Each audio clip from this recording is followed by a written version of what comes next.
이 화면에 제가 배경 그림으로 넣은 거, 그 레밍이라는 들쥐떼 얘기입니다. 한때 왜 주한 미군 사령관 하나가 한국인들은 들쥐 같다 이렇게 해가지고 우리를 화나게 했던 기억 나세요? 그 들쥐의 이름이 바로 레밍이에요, 레밍. 그 사람도 한국인이 레밍 같다고 말을 했고, 그걸 아마 언론이 들쥐라고 해석한 것 같은데, 이 레밍이란 들쥐떼가 아주 특이한 습성이 있습니다. 일정한 계절이 되면 얘들이 저 그림처럼 절벽에 뛰어내려서 그냥 화려한 낙하쇼를 벌이고 일부가 죽습니다. 그냥 뒤에 쥐는 앞쥐 따라가서 그냥 벼랑에서 떨어져 내리는 거예요. 왜 가는지도 모르고, 무엇을 위해서 가는지도 모르고 그냥 뛰어내려서 다 그냥 집단, 뭐 자살인가요? 그런 걸 한다는 거죠.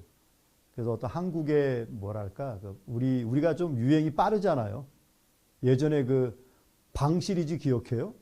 뭐 달림방, 노래방, 무슨 방 해가지고 하나 생기면 그냥 전국을 싹 쓸어버립니다. 그 뭔가 좋다 싶으면은 빠르게 따라하는 우리들의 비판적이지 못한 수용, 무비판적인 수용, 뭐 그런 것을 뭐 꼬집은 표현인데, 어찌 보면 그러한 모습도, 그런 모습을 이제 머릿속으로 하는 게 그게 집단사고 비슷하지 않나 생각합니다. 집단사고. 그러니까 누구 하나가 이해하면 그냥 다 이해하는 거죠. 누구 하나가 노하면 다 노하고. 그 영화배우 유호송 씨의 광고도 기억하시죠? 모두가 예라고 할 때 나는 아니요. 혹은 뭐 모두가 아니요라고 할 때 예하는. 그러니까 그런 사람들이 어쩌면 집단사고도 좀 자유로운 사람이 아닌가 싶어요. 예전에 이런 사람도 있었답니다. 저도 아주 예전에 이 자료 보고 깜짝 놀랐는데, 어떤 분위기예요?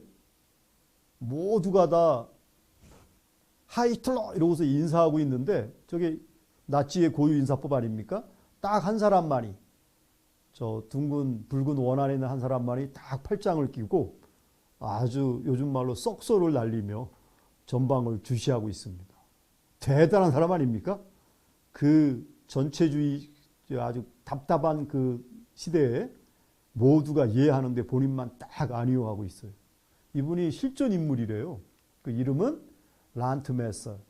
그래서 이게 이제 2차 세계대전 발발 몇 년 전에 아주 그 이제 독일이 그 당시에 기계공업이 많이 발전했죠. 그 전쟁 무기도 많이 만들었고 미사일도 이들이 처음 개발했으니까.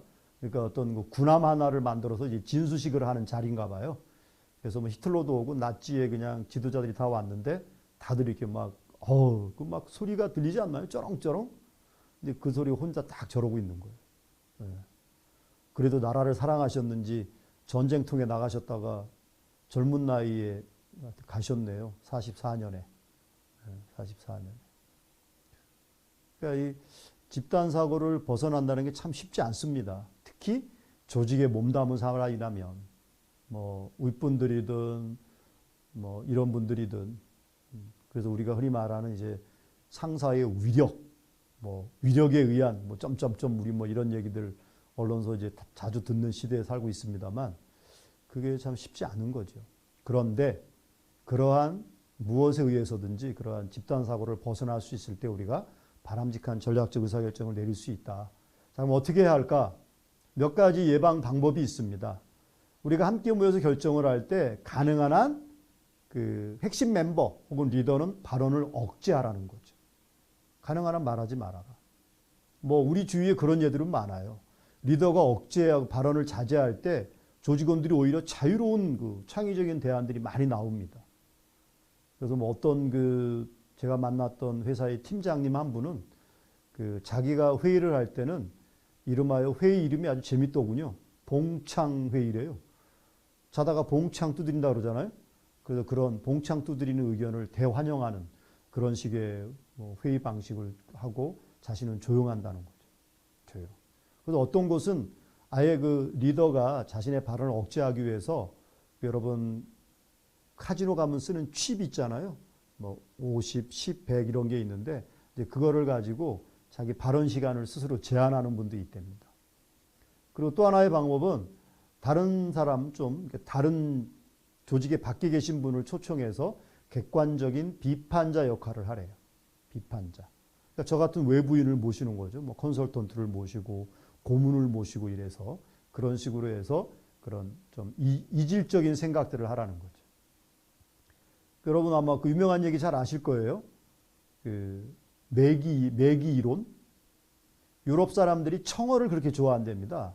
그래서 먼 바다에 가서 청어를 잡아오면 맛있게 먹는데 문제는 뭐냐면 너무 먼 바다에서 잡아오면 얘들이 시들에 있다는 거예요. 어항에서 꺼내놓으면, 항구에 와서 꺼내놓으면. 그래서 이제 어떤 분이 그런 아이디어를 냈다는 거잖아요. 그래서 배에서 청어를 잡으면 이제 배 안에 보관하는 어롱이라고 하죠. 거기다가 청어들을 넣어놓고 천적이 되는 고기 한 마리를 넣어요. 아마 그게 메기 같은 것도 그 일종인가 봐요. 좀 이상한 점이 있긴 하지만. 근데 어쨌든 그렇게 되면은 거기서 아이고 이제 죽었다라고 삶의 의욕을 버릴만 했던 청어들이 코앞에 나타난 천적의 위험을 피하려고 그 어롱에서 막 이리저리 막 바쁘게 피해 다니는 거죠. 그러다 보니까 먼 바다 여행이 끝나고 항구 와서 선착장에서 얘들이 이제 부려놔도 애들이 막 펄떡펄떡 뛰면서 신선도를 유지한 걸 보면 사람들이 잘 팔리는 거죠. 물론 이제 열심히 운동하다 보니까 살은 좀 빠져 있을지도 모르겠네요. 그런 게 바로 매기 이론이라는 건데, 그래서 바로 그런 객관적인 비판자가 외부에 이런 분들이 그런 역할을 할 수 있다. 또 게이트 키퍼, 이 사람은 어디에 치우치지 않고 그러한 문지기처럼 그 기준을 지키는 거죠. 그리고 서로 간의 약속을 잘 지키는 것, 그리고 어떤 결론을 내리기 전에 모든 대안들을 살펴보자 이거죠. 아까 같은 그러한 도구를 쓰는 것도 어떤 선입견 없이 어느 한 결정에 빠지는 걸 막을 수가 있을 겁니다. 또 각각의 이러한 주장과 결론에 대한 가정, 그러니까 좀 더 시야를 넓혀서 넓게 보게 하는 거죠. 그게 될까? 이런 일이 생기지 않을까? 뭐 이런 것들. 그리고 개방적이고 솔직한 그러한 부서나 조직의 분위기를 유지하는 것이 집단 사고를 막을 수 있다는 겁니다. 자, 보시면 주로 누가 할 수 있는 일이에요? 예, 최고 책임자, 관리자, 리더가 먼저 결정을 하고 그렇게 변신해야 되는 거죠. 그래서 특히 1급 자격을 이제 얻으시면서 우리 조직에 그러한 모습을 많이 보여주길 바라고, 그래서 결론적으로 말한다면 집단 사고가 아니라 집단 지성으로, 집단 사고에 빠지지 말고 집단 지성을 발휘할 수 있도록 하는 것, 이것이 바로 이 함정에서 벗어날 수 있는 내적 방해인을 이겨내는 방법이 아닐까 생각합니다. 또 집단 지성을 이뤄내려면 여러 가지가 있다는데요. 제가 얼마 전에 아주 귀중한 연구 결과를 하나 봤습니다. MIT에서 연구했는데 여기 이렇게 8가지 요인 중에 집단 지성을 결정하는 3가지 요소가 있답니다. 한번 여러분 제가 말씀드리게 한번 골라보실래요? 힌트, 뜻밖의 것이 포함되어 있습니다. 뜻밖의 것이 보이세요? 1번부터 8번까지 중에 제일 뜻밖인 거. 저는 4번이 제일 뜻밖이었어요. 여러분 4번이 들어있어요. 그리고 그룹 내 여성의 수가 어느 정도냐, 그리고 멤버들 간의 이 민감도가 어느 정도냐, 마지막 하나는 발언 기회가 얼마나 분산되어 있느냐. 이 3가지 4, 6, 8번이죠. 이게 집단 지성을 좌우한답니다. 그러니까 보면은 주로 3가지 의미가 뭘까요? 소통이 얼마나 자유롭고 개방적이고 민주적으로 빈번하게 이루어지느냐. 그 남성보다는 여성들께서 누가 말하면 쳐다봐주고 끄덕끄덕거려주고 이러잖아요. 지금 저보고 그렇게 하고 계신가요? 네, 그분은 남자일지라도 여성적인 분입니다. 네, 그런 분이 집단 지성을 낳는 좋은 어떤 초석이 되실 수 있는 거죠. 실제 얼굴 뵙고 강의하다 보면 일반적으로 상처받지 마시고요, 남자분들은. 여성분들께서 그래도 잘 바라봐 주시고 끄덕끄덕 거려주세요. 그러니까 이제 누군가가 날 보고 끄덕거린다는 것은 그분의 에너지가 내게 온다는 겁니다. 그럼 그 에너지를 통해서 나의 어떤 잠재력 발휘가 촉진될 수도 있는 거죠. 그런 점에서 이러한 집단사고 예방책도 여러분 잘 활용하셔가지고 그걸 이겨내고 집단 지성으로 승화시키는 그러한 도움이 됐으면 참 좋겠습니다.